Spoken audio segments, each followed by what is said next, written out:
Sir ఇప్పుడు చాలామంది రేరా లేకపోవడం వల్ల మోసపోయామని చెప్పేసి కొంతమంది అంటున్నారు.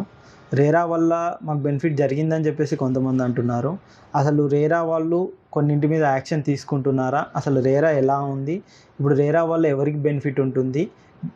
బిల్డర్‌కి బెనిఫిట్ ఉంటుందా? బయ్యర్‌కి బెనిఫిట్ ఉంటుందా? ఎవరికి బెనిఫిట్ ఉంటుంది? దీనికి సంబంధించిన విషయాలు కూడా కొంచెం తెలియజేయండి సార్. రేరా అనేది మంచి initiative by both central government and state government అండి. రేరా అంటే ఏంటి? Real estate regulatory authority act అని రేరా యాక్ట్ అంటే.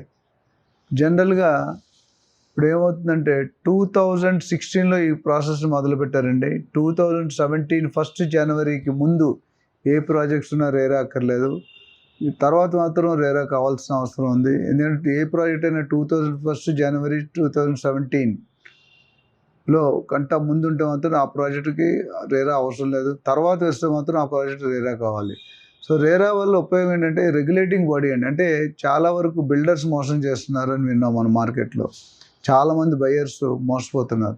రేరా తాలూకా ముఖ్య ఉద్దేశం ఏంటంటే అటు బయ్యర్ని కానీ, ఇటు బిల్డర్ని కానీ, అటు ఏజెంట్ని కానీ ప్రొటెక్ట్ చేసి ప్రొఫెషనల్గా రానియాలనేది ఒకటి. అయితే ఒక మంచి ఆలోచనతో చేశారు, కానీ తెలంగాణలో నాకు తెలిసి రేరా అనుకున్న మేర వరకు పెర్ఫామ్ చేయట్లేదు. అన్లైక్ ఢిల్లీ, ముంబైలో, బెంగళూరులో బాగా అమలు పరుస్తున్నాం. మనం ఇంకా ముందుకెళ్ళాలి. ఇప్పటివరకు కూడా మోర్ దెన్ 50% బిల్డర్స్ అసలు రేరా ప్రాజెక్ట్స్ రేరా అప్రూవల్ లేకుండా అమ్ముతున్నారు. అసలు RERA projects first builder angle ఎలా ఉంది, బయర్ యాంగిల్ ఎట్లా ఉంది, ఏజెంట్ యాంగిల్ ఎట్లా ఉంది అని చెప్తాం. సో బిల్డర్ యాంగిల్లో మీరు చూసుకుంటే ఒకప్పుడు బిల్డింగ్ పర్మిషన్లో తీసుకొని ఇలా కట్టేవారు. సో దాన్ని ఆపడానికి ఏమన్నారంటే ఏదైతే సేల్ అగ్రిమెంట్లో బిల్డర్ కమిట్ అవుతున్నాడో పర్టికులర్ స్క్వేర్ మీటర్స్ లోపు ఉన్న రేరా అక్కర్లేదు, ఆ స్క్వేర్ మీటర్ దాటితే రేరా కావాలి. సో కడుతున్నారు, అదే విధంగా కట్టాలి. ఇప్పుడు కొత్త రూల్ ఏం తెచ్చారంటే డిటీసీపీ కానీ హెచ్ఎండిఏ కానీ మీరు కట్టిన ప్రాజెక్ట్లో 10% గవర్నమెంట్కి మార్టిగేజ్ చేయాలి. మార్టిగేజ్ చేయాలంటే రిలీజ్ చేయరు. ఎందుకు పెట్టారంటే ఎవరైనా బిల్డర్ మోర్ దెన్ 5-10% డీవియేషన్ అయితే కనుక వాళ్ళకి అప్రూవల్ ఇవ్వరు, ఆ మార్టిగేజ్ రిలీజ్ అవ్వరు. ఫ్లాట్లు అయితే కింద గ్రౌండ్ ఫ్లోర్ ఫస్ట్ ఫ్లోర్ ఇవ్వాలి, కోలుకొట్టేస్తారు. లేదా ఆక్యుపెన్సీ సర్టిఫికేట్ ఇవ్వరు. ఇవ్వనప్పుడు దాన్ని అమ్ముకోవడానికి లేదు. సో అది ఒక కండిషన్. రెండోది బిల్డర్ కనుక డెలివరీ లేట్ అయిందంటే ఇప్పుడు 2 సంవత్సరాలు చెప్పారు, 3 నెలలు 6 నెలలు 4 ఇప్పటికీ కొన్ని ప్రాజెక్ట్స్ హైదరాబాద్లో 10 సంవత్సరాలైనా హ్యాండ్ ఓవర్ చేయట్లేదు. వీళ్ళందరూ కూడా ఎవరైతే బయ్యర్ ఉన్నాడో వాడికి పెనాల్టీ కట్టాలి. ఫర్ ఎగ్జాంపుల్ ఒక 3 సంవత్సరాల ముందు చాలామంది 60 సంవత్సరాలకు రిటైర్ అవుతాడు. 57-58 సంవత్సరాలు ప్లాట్ బుక్ చేసుకుంటారు, లేకపోతే ఫ్లాట్ బుక్ చేసుకుంటారు. రిటైర్ అయిన తర్వాత స్టాఫ్ క్వార్టర్స్ నుండి మూవ్ అయ్యి ఇక్కడ ఉండాలి. కానీ ఇది హ్యాండ్ ఓవర్ చెబితే అక్కడ ఈఎంఐ కట్టాలి, ఇక్కడ రెంట్ కట్టాలి. సో డబుల్ ఎఫెక్ట్ అవుతుంది. దానికోసం ఏం చేస్తారంటే ఒకవేళ లేట్ అయితే కనుక builder has to pay penalty to the buyer, ఇది చెప్పారు. మూడోది ఏమైందంటే చాలా వరకు బిల్డర్స్ ఫండ్స్ డైవర్ట్ చేస్తున్నారు. అంటే ఒక ప్రాజెక్ట్లో కొన్ని సొంత ఎసెట్స్ బిల్డ్ చేసుకోవడం, లేదా రెండో ప్రాజెక్ట్ మూడో ప్రాజెక్ట్ డైవర్ట్. ఏ ప్రాజెక్టు నా గడక నా గడక ఒక ప్రాజెక్ట్లో కొని ఇంకో ప్రాజెక్ట్లో పెడితే ఇంకో ప్రాజెక్ట్లో కొని ఇంకో అంటే ఒక్కో దాన్ని డబ్బులు రొటేషన్ చేస్తున్నారు. దానివల్ల ఏమవుతుందంటే ప్రాజెక్ట్ ఏ సక్సెస్ కాదు, ప్రాజెక్ట్ బి సక్సెస్ కాదు, ప్రాజెక్ట్ సి సక్సెస్ కాదు. దానికి రేరా వాళ్ళు ఏమన్నారంటే ఎస్క్రో అకౌంట్ ఓపెన్ చేసి నువ్వు కలెక్ట్ చేసే ప్రతి రూపాయికి కూడా 70 పైసలు, అంటే ₹1,00,00,000 నువ్వు కలెక్ట్ చేస్తే 70 లక్షలకి నువ్వు అకౌంట్ చూపించాలి. వాళ్ళ గైడెన్స్లో వాళ్ళ మానిటరింగ్లోనే నువ్వు శాలరీస్ కట్టు, రా మెటీరియల్ కొను, కన్జ్యూమర్స్ కొను, యాక్సెసరీస్ కొను, లేబర్ ఫీ ఏవైనా ఇవ్వు. ఈ 70% అకౌంట్ చూపించాల్సిన బాధ్యత ఉందని కండిషన్ పెట్టారు. ఒకవేళ అది ఫాలో అవ్వకపోతే వాళ్ళ మీద జరిమానా వేసి బిల్డర్కి పెనాల్టీ పనిష్మెంట్ ఇచ్చే అవకాశాలు ఉన్నాయి. రేరాకి ఎంత శక్తి ఉందంటే ఈ ముగ్గురులో ఎవరు తప్పినా జరిమానా వేయచ్చు, అంటే జరిమానాతో పాటు జైల్లో కూడా పెట్టే పవర్స్ ఉన్నాయి వాళ్ళకి, అంత అథారిటీ. Next buyer. ఎప్పుడు కూడా మనం ఏం చేస్తామంటే బిల్డర్ తప్పు చేస్తే ఏం చేయాలన్నది, కానీ బయ్యర్ తప్పు చేస్తే ఏం చేయాలన్నది ఎక్కడ చట్టంలో లేదు. ఈ రేరా వచ్చిన తర్వాత దానికి కూడా ఒక రూల్ పెట్టారు. ఒకవేళ బయ్యర్ కనుక ఈఎంఐస్ కట్టకుండా పెండింగ్ పెట్టేసి ఉద్యోగం పోయిందనో, లేకపోతే డబ్బులు రావట్లేదనో, లేకపోతే బిజినెస్ రావట్లేదని కొడితే డెఫినెట్గా మీరు కూడా builder will file A case against the buyer. So అప్పుడు బయ్యర్ కూడా పెనాల్టీ కట్టాలి.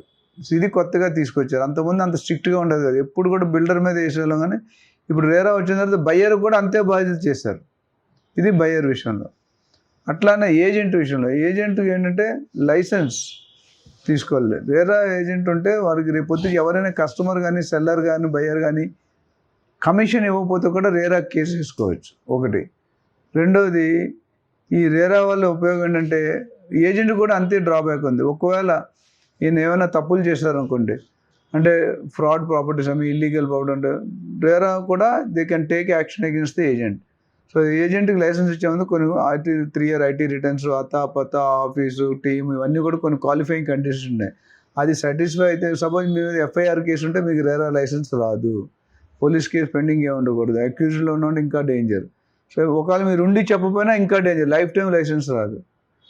ఏజెంట్ తప్పు చేసినా, బయ్యర్ తప్పు చేసినా, బిల్డర్ తప్పు చేసినా డెఫినెట్గా యూ విల్ బి పనిష్. అది ఒక రేరాకున్న అథారిటీ. అదేవిధంగా చాలామంది బిల్డర్ ప్రాజెక్టుకి కంపెనీకి ఒక రేరా అప్రూవల్ నెంబర్ ఉంటుంది, ప్రాజెక్ట్కి వేరే. చాలామంది ఏం చేస్తారంటే బిల్డర్ అప్రూవల్ చేసి రేరా ఉందంటారు. కాదండి, బిల్డర్కి కంపెనీ పరంగా ఒక రేరా అప్రూవల్ ఉంటుంది. ఎవ్రీ ప్రాజెక్ట్ హ్యాస్ సపరేట్, అంటే 2 అప్రూవల్ చూడాలి మీరు రేరా కొనుక్కున్నాడు. ప్రాజెక్ట్ అప్రూవల్ వేరు, బిల్డర్ అప్రూవల్ వేరు. అట్లనే ఏజెంట్ కూడా రేరా అప్రూవల్ ఉందా లేదా చూసుకోవాలి మీరు అపాయింట్ చేసుకునేవాడు. ఇవన్నీ చేసుకుంటే ఏమవుతుందంటే కొన్ని అనార్గనైజేషన్ స్ట్రక్చర్స్ అంటే పర్సంటేజ్ ప్రొఫెషనల్ పెరిగే అవకాశం ఉంది, కానీ ఫ్రాడ్స్ తగ్గే అవకాశం ఉంది. కాకపోతే నా ఒపీనియన్, నా పర్సనల్ ఒపీనియన్ అంటే తెలంగాణలో రేరా అనేది అమలుపరచడంలో చాలా వీక్ ఉన్నాం అనేది ఒక ఒపీనియను. దాన్ని మెరుగుపరిచి దానికి ఎక్కువ పవర్స్ ఇచ్చి దాన్ని ఇంప్లిమెంట్ చేస్తే ఎంతోమంది బయర్స్ సేవ్ అవుతారు మార్కెట్లో. ఇది ఇంపార్టెంట్ టాపిక్. ఇది only suggestion to the government. Unlike నేను బాంబే, ఢిల్లీ, బెంగళూరులో చూసుకుంటే చాలా స్ట్రిక్ట్గా ఇంప్లిమెంట్ చేస్తున్నారు. ఇప్పుడు కూడా హైదరాబాద్లో వేల మంది బిల్డర్స్ ఉన్నారు, బట్ అంతమంది లిస్ట్ కాలేదు రేరాలో. కొంతమంది లిస్ట్ అయినా 1-2 ప్రాజెక్ట్ చేసి మిగతా ప్రాజెక్ట్ చేయట్లేదు ఆ పాత నెంబర్లో. ఇంకో మెయిన్ ఇక్కడ చూసుకుంటే డిటీసీపీ కానీ ఇవన్నీ టీఎల్పీ నెంబర్ వేరు, ఎల్పీ నెంబర్ వేరు. టీఎల్పీ అనేది టెంపరీ లేఅవుట్ పర్మిట్, ఎల్పీ అనేది ఫుల్ పేఅవుట్, ఎల్పీ అనేది లాస్ట్ వస్తుంది. బట్ టీఎల్పీ కూడా లేకుండా ఫ్రీ లాంచ్లు అమ్మేస్తున్నారు. రేరా పర్మిషన్ లేకుండా బ్రోచర్స్ కానీ అడ్వర్టైజ్మెంట్ కానీ చేయకూడదు.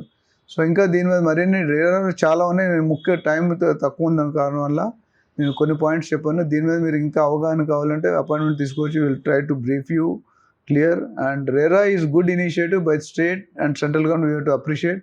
ఓన్లీ ప్రాబ్లం ఏంటంటే ఇది ఇంప్లిమెంట్ అమలు పరచట్లేదు. అమలు పరిస్తే డెఫినెట్గా దాని తాలూకా ఫ్రూట్స్ మనం చూస్తాం. సో దీని మీద ఏ డౌట్స్ ఉన్నా మీరు సంప్రదించండి. స్క్రీన్ మీద స్క్రోల్ అవుతున్న number. Thank you very much.